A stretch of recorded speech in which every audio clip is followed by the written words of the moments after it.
الحاجة رقم 16 اللي بقيت اخد بالي منها. الكدبة محتاجة كدب يحميها ويمكن عشان كده المؤمن ما ينفعش يكون كداب، لان الكدبة اللي هيكدبها هتفضل محتاجة تكدب تاني عشان تحمي الكدبة دي وتحافظ عليها، وتكدب تالت ورابع، فهتبقى في دايلما او هتبقى في دوامة مش هتخلص، كدبة ورا كدبة ورا كدبة، هتوصل لمرحلة اللي انت هتكدب على نفسك.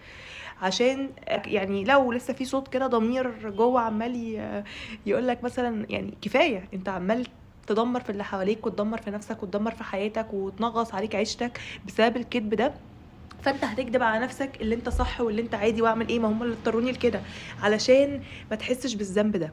الكذب بيولد كذب وبيكتر حواليه الكذب، وربنا ما يجعلناش كدابين، ويجعلنا ناس صريحة مع نفسنا، مع الناس القريبة لينا، مع كل اللي حوالينا. ولا يزال الرجل يصدق ويتحرى الصدق حتى يكتب عند الله صديقا.